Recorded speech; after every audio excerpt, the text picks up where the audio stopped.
حضرات محترم، سورہ آل عمران کی چند آیات تلاوت کی ہیں۔ اللہ رب العزت نے ارشاد فرمایا وَسَارِعُوا إِلَىٰ مَغْفِرَةٍ مِّن رَبِّكُمْ، لوگوں تم دوڑ لگاؤ، سبقت کرو، دوڑو اس کی طرف، اللہ کی مغفرت کی طرف۔ وَجَنَّةٍ، یعنی اللہ کی جنت، یعنی اللہ کی مغفرت کا مطلب اللہ کی جنت ہے، اور جنت آخرت کی کامیابی کا نام ہے۔ انسان کی طبیعت ہے کہ انسان دوڑ لگاتا ہے، مقابلہ کرتا ہے، آگے سے آگے بڑھنے کی کوشش کرتا ہے۔ تو اللہ رب العزت نے ارشاد فرمایا اگر دوڑ لگانی ہے تو یہ میدان ہے دوڑ لگانے کا، اس میدان میں دوڑ لگاؤ، اس میدان میں مقابلہ کرو کہ میری جنت بڑی ہو جائے، میری کامیابی بڑی ہو جائے، مجھے اللہ کی مغفرت مل جائے۔ فرمایا کہ اللہ کی مغفرت ہے یعنی جنت اللہ کی، جنت کیسی ہے؟ ارضها السماوات والارض، زمین و آسمان کے برابر، سارے آسمان ساری زمینیں اگر پھیلا کر ملا دی جائیں، جنت کا عرض، اس کی چوڑائی جو ہے اس کے برابر ہے۔ اب اس کی لمبائی کتنی اللہ ہی جانتا ہے۔ عرض عام طور پہ چھوٹا ہوتا ہے، چوڑائی چھوٹی ہوتی ہے، لمبائی زیادہ ہوتی ہے۔ ساتوں آسمانوں کو پھیلایا جائے، ساتوں زمینوں کو شامل کیا جائے، ملا کر ایک میدان میں بچھا دیا جائے، اس کی جو لمبائی بنے گی وہ جنت کی چوڑائی ہے۔ اتنی بڑی جنت اللہ نے ہمارے لیے تیار کر رکھی ہے۔ اس کے لیے فرمایا، اس کے لیے اللہ نے ترغیب دی ہے کہ لوگوں اس کے لیے دوڑ لگاؤ۔ دنیا میں تمہیں اس لیے بھیجا ہے ہم نے کہ دنیا میں جا کے دوڑ لگاؤ اور اپنی جنت کو بناؤ، کیونکہ تم نے وہاں پہ ہمیشہ ہمیشہ رہنا ہے۔ اس عارضی مقام پر تمہیں بھیجا اس لیے گیا ہے کہ جتنی بڑی جنت بنانا چاہتے ہو بنا لو، اللہ کے یہاں کوئی رکاوٹ نہیں۔ معراج کے موقع پہ آقا دو عالم صلی اللہ علیہ وسلم حضرت ابراہیم سے ملاقات ہوئی، تو سیدنا ابراہیم نے کہا رسول اللہ صلی اللہ علیہ وسلم سے کہ اپنی امت کو یہ پیغام دینا کہ جنت ایک چٹیل میدان ہے، ایک میدان ہے اللہ نے بنایا ہے۔ اب جنت کے اندر محل تم نے خود بنانے ہیں، اس میں پھل پھول باغات تم نے خود لگانے ہیں۔ جتنے اعمال دنیا کے اندر کر لو گے اتنی ہی بڑی تمہاری جنت بنتی چلی جائے گی، اتنے محلات بنیں گے، اتنے باغات لگیں گے۔ اب جو کرنا ہے کر لو، جو کرنا چاہتے ہو کر لو۔ اب یہ مہلت ملی ہوئی ہے، اس مہلت کو غنیمت جانو۔ ایک ایک لمحے کے ایک جو ہے تمہاری جنت یا بڑھ رہی ہے یا کم ہو رہی ہے، یا بن رہی ہے یا ختم ہو رہی ہے۔ اس کے لیے ہمیں دنیا کے اندر بھیجا گیا ہے۔ اب آگے اللہ نے کچھ نیکیاں بیان کی ہیں، کون سی نیکیاں ہیں جو اس جنت کو بنائیں گی۔ اچھا، اس پہ غور فرمائیں کہ یہ نیکیاں وہ ہیں جو فرائض کے علاوہ ہیں، یعنی جو فرائض ہیں وہ تو ہیں، نماز فرض ہے، روزہ فرض ہے، حج فرض ہے، زکوٰۃ فرض ہے۔ یہ فرائض ان سے کوئی چھوٹ نہیں ہے، ان کو تو بہرحال پورا کرنا ہی کرنا ہے۔ یہ منیمم ہے، پاسنگ مارکس ہیں، 100 میں سے 33 نمبر مل جائیں گے، جنت میں داخلہ ہو جائے گا۔ لیکن جنت بڑی بن جائے اس کے لیے پھر اللہ نے یہ نیکیاں بیان کی۔ چند ہی نیکیاں ہیں جو میں آپ کے سامنے رکھتا ہوں آج، کہ کس طرح یہ جنت جو ہے بڑی بنے گی۔ اتنی بڑی جنت جو ساتوں آسمانوں زمینوں کے برابر اس کی چوڑائی ہے۔ پہلی فرمایا کہ اعدت للمتقین، یہ ہم نے تیار کی ہے اتنی بڑی جنت متقین کے لیے۔ اب آگے متقین کی صفتیں بیان کی ہیں، وہ کون سے متقین ہیں؟ الذین، وہ متقین، ان کی پہلی صفت، جنت پہلے کس کے لیے ہے؟ بڑی جنت، یعنی جنت تو ہے اصل میں فرائض کو پورا کرنے والوں کے لیے، انٹری ان کی ہوگی، دروازہ ان کے لیے کھلے گا جو اپنے فرائض کو پورا کریں۔ یہ کم سے کم نمبر ہیں جو آپ نے لے لیں، لیکن بڑی کیسے بنے گی، درجات کیسے ملیں گے، اس کے لیے پہلی صفت اللہ نے بیان فرمائی، الذین ينفقون فی السراء والضراء، یہ زکوٰۃ کے علاوہ ہے، جو تنگی میں بھی اور خوشحالی میں بھی ہر حال میں خرچ کرتے ہیں، یہ اللہ کے راستے میں ہر حال میں خرچ کرتے ہیں، اس کو پہلے نمبر پہ رکھا۔ یہ بڑی اہم صفت ہے، معمولی نہیں ہے۔ اچھا، ہمارے ہاں ہم یہ سمجھتے ہیں کہ اللہ کے راستے میں خرچ کرنا شادی ہے کہ 10 5 20 30 روپے دے دیے جائیں، خاص طور پہ جمعے کو 10 10 20 20 جیب میں ڈال کے لاتے ہیں، اور یہاں پہ جو عورتیں بیٹھتی ہیں ان میں گدھا گری کو پروموٹ کرتے ہیں۔ یہ کوئی انفاق نہیں ہے، یہ گدھا گری کو ترغیب دینا ہے، اس کو آگے بڑھانا ہے، اور اسلام اس کو پسند نہیں کرتا گدھا گری کو بڑھایا جائے، گدھا گری کو اسلام ناپسند کرتا ہے۔ ہم میں سے جو بھی ان کو 10 10 20 20 دیتے ہیں وہ بیگری کو پروموٹ کرتے ہیں، اس گناہ میں ہم حصہ لینے والے ہیں۔ اللہ ہمارے حال پر رحم فرمائے، سمجھ نصیب فرمائے۔ وہ کیوں عورتیں کیوں بڑھتی جا رہی ہیں، کیوں پابندی سے بیٹھتی ہیں؟ کیونکہ ہم خود ان کو دعوت دیتے ہیں، ہم خود ان کو ترغیب دیتے ہیں کہ آؤ۔ یہ نہیں ہے، اللہ کے راستے میں خرچ کر کے ڈھونڈا جائے لوگ کون مستحق ہے، اپنے معاشرے میں دیکھا جائے، اپنی گلیوں بازاروں میں دیکھا جائے، کتنے سفید پوش ہوتے ہیں جو ہاتھ نہیں پھیلا سکتے، ان پر خرچ کیا جائے۔ اللہ نے یہاں پر فرمایا کہ الذین ينفقون فی السراء والضراء، تنگی میں بھی خوشحالی میں بھی خرچ کرتے ہیں۔ اب خوشحالی میں خرچ کرنا تو سمجھ آتا ہے، عام طور پہ کہتے ہیں ہمارے پاس ہے ہی نہیں اتنے حالات، تنگی میں بھی خرچ کرتے، تنگی میں کیسے خرچ کرتے؟ اللہ اکبر! غزوہ تبوک کے موقع پہ آقا دو عالم صلی اللہ علیہ وسلم نے ترغیب دی اللہ کے راستے میں خرچ کرنے کی۔ ایک صحابی کے پاس کچھ بھی نہیں تھا، وہ گئے جا کر ایک یہودی کے باغ کے اندر مزدوری کی، تو سارا دن مزدوری کی، ایک مٹھی کھجوریں ان کو اجرت کے اندر ملی، تو وہ لا کے پوری کی پوری آقا دو عالم کے قدموں میں ڈھیر کر اللہ حضور صلی اللہ علیہ وسلم اتنے خوش ہوئے کہ آپ نے جو پورا جو مال کا ڈھیر پڑا تھا آپ نے ان کھجوروں کو اس کے اوپر بکھیر دیا کہ تیری کھجوریں اتنی برکت والی ہیں، یہ سب سے زیادہ بابرکت، پورے دن کی تیری محنت ہے۔ اللہ مقدار کو نہیں دیکھتا، اللہ معیار کو دیکھتا ہے، کوانٹٹی نہیں، کوالٹی چاہیے۔ اب اس میں کیا ہے، اس میں آسان طریقہ یہ ہے کہ تنگی میں کیسے خرچ کیا جائے۔ آسان طریقہ یہ ہے کہ انسان 1% مقرر کر لے، اس طرح نہ کیا کرو 5 10 20 50 ہم نے خرچ کرنا، نہیں، یہ طریقہ نہیں، یہ غلط ہے۔ فیصد مقرر کیجئے کہ میں نے اپنے مال میں سے 1%، 2%، 5 10 20 جتنے بھی اللہ آپ کو توفیق دے۔ ایسے جو خوش نصیب ہم نے دیکھے ہیں جو تیسرا حصہ خرچ کرتے ہیں ہر مہینے، یہ مسئلہ نہیں، آدھا خرچ کرتے ہیں، تو یہ کرے کہ میں نے اتنے فیصد خرچ کر دے۔ اب اس میں پھر آسانی ہے، یعنی 100 روپے میں سے 10% خرچ کرنا، 100 میں سے 10 ہو جائیں گے، 1000 آیا ہے تو وہ 100 ہو جائے گا 1000 میں سے، یعنی جتنا اللہ دے گا زیادہ دے گا زیادہ بن جائے گا، کم دے گا کم بن جائے گا۔ یہ خرچ کرنے کا صحیح طریقہ ہے، انسان 1% مقرر کرے، اللہ سے وعدہ کرے اور اس وعدے پر پھر ہر حال میں قائم رہے، چاہے حالات جو بھی ہو، گھر روٹی ملے نہ ملے، پھر اللہ اس کی برکت سے نعمتوں کے وہ دروازے کھولے گا جس کا آپ اندازہ نہیں کر سکتے۔ آزمائے گا، تھوڑا سا آزمائے گا انشاءاللہ، لیکن اس آزمائش کے بعد پھر دروازے کھل جائیں۔ تو پہلی صفت جو اللہ نے بیان فرمائی جنت میں اعلیٰ درجات کے لیے، اس بات کو ہمیشہ یاد رکھیے، میں یہ عرض کر رہا ہوں کہ جنت ملے گی فرائض پورے کرنے پہ، اعلیٰ درجات اس پہ ملیں گے، فرائض کو چھوڑ کے جنت نہیں مل سکتی، اعلیٰ درجات اس پہ ملیں گے۔ اچھا دیکھیں، بعض لوگ وظائف پوچھتے ہیں، وظائف کہ جی ہمارے عنایت صاحب آتے ہیں، آج انہوں نے آنا تھا، کسی وجہ سے تشریف نہیں لا سکے، تو لوگ آگے ان سے وظائف پوچھتے ہیں، اور وہ بھی بتا دیتے ہیں ماشاءاللہ کھلے دل سے، کوئی مسئلہ نہیں۔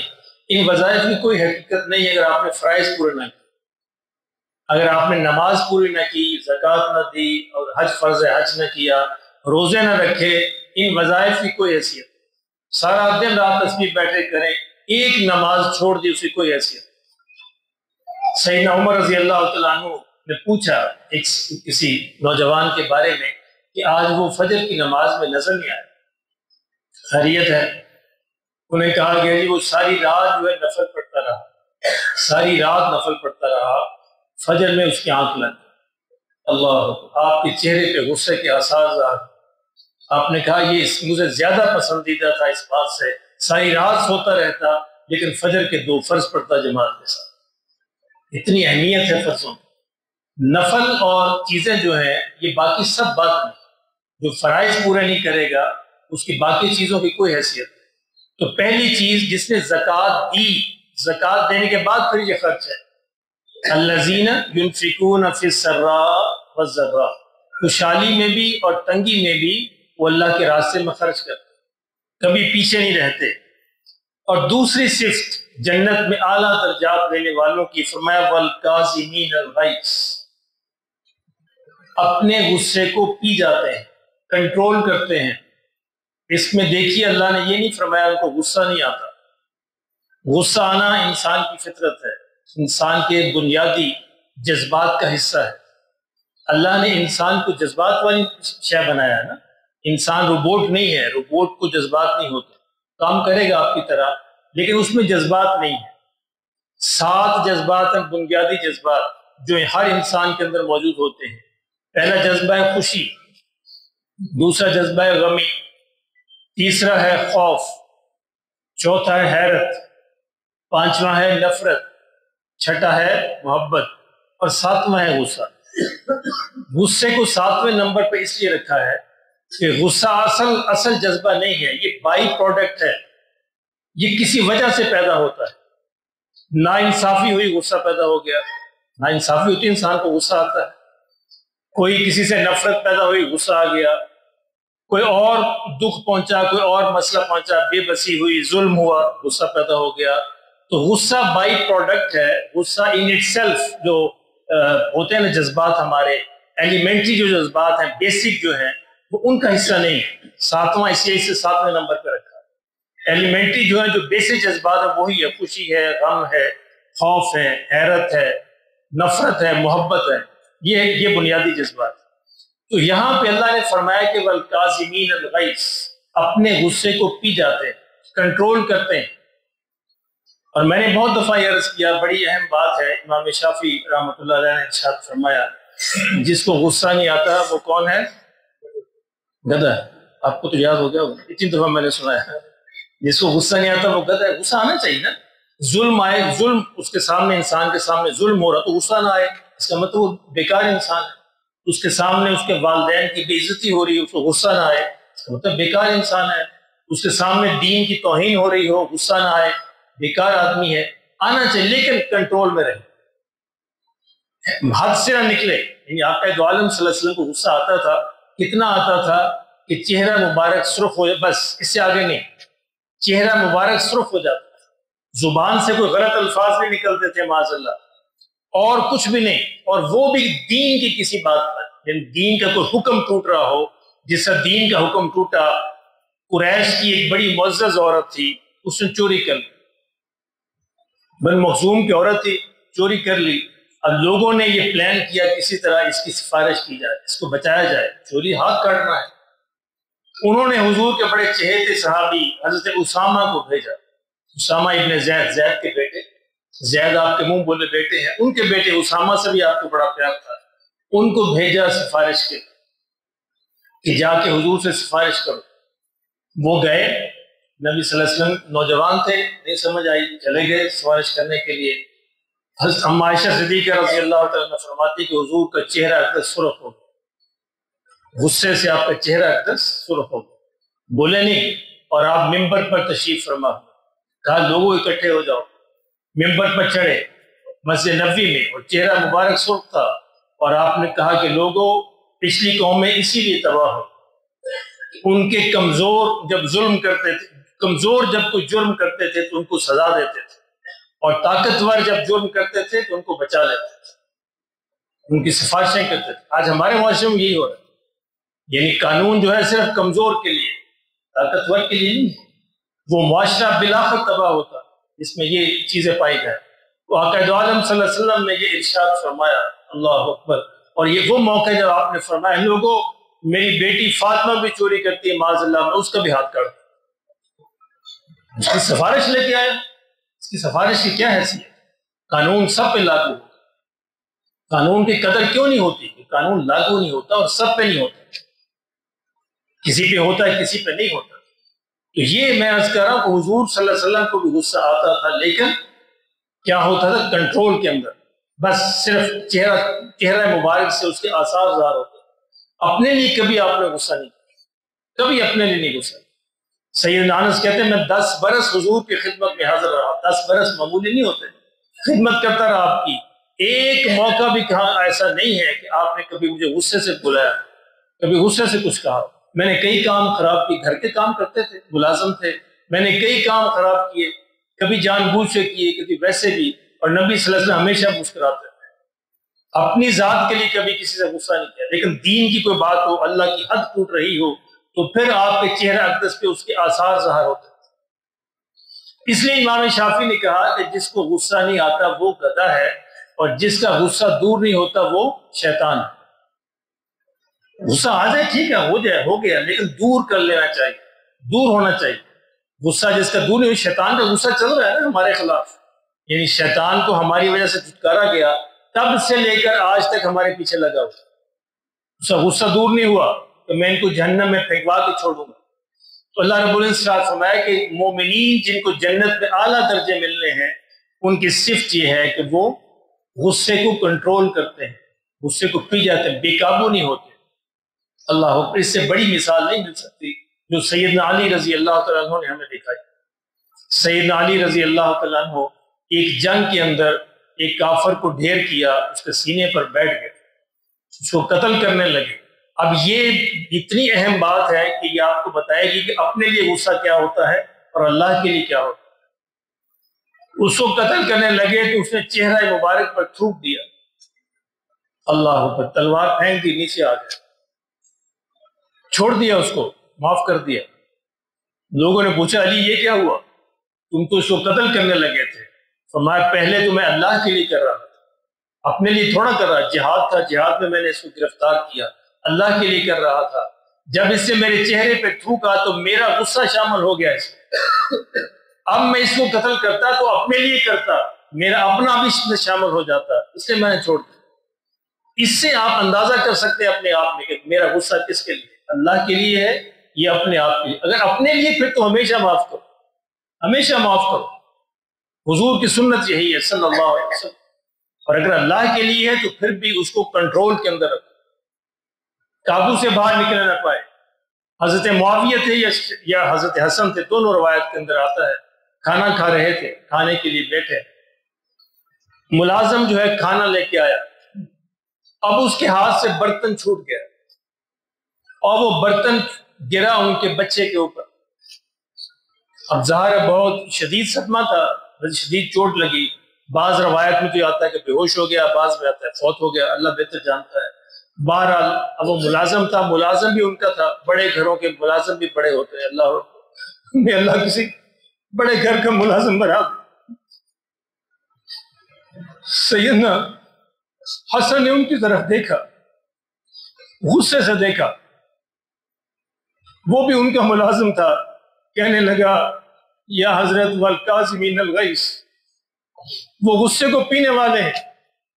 حسن نے فرمایا میں نے غصے کو پی لیا. اس نے آیت کا اگلا ٹکڑا پڑھا, یہی آیت ہے, اگلا ٹکڑا ہے والعافین عن الناس, اور لوگوں کو معاف کرنے والے. اسے اگلا ٹکڑا پڑھا والعافین عن الناس. حضرت حسن نے کہا میں نے تمہیں معاف کر دیا, جاؤ میں نے تمہیں معاف کیا. اس نے اگلا ٹکڑا پڑھا واللہ یحب المحسنین, اللہ احسان کرنے والوں کو محبت کرتا ہے. آپ نے کہا جاؤ میں نے احسان کیا, تمہیں آزاد کر دیا. یہ ہوتا ہے اللہ کے لیے غصہ, غصے کو کنٹرول کر. اللہ ہمیں یہ نعمت نصیب فرماتا ہے, معمولی نعمت نہیں ہے. میں نے کہا کہ یہ بنیادی جذبہ ہے, غصہ آنا بری بات نہیں ہے. غصے کو کنٹرول کرنا سیکھیے. کیسے کریں گے انشاءاللہ اگلی دفعہ بات کرتے ہیں. سنت ادا فرمائیے.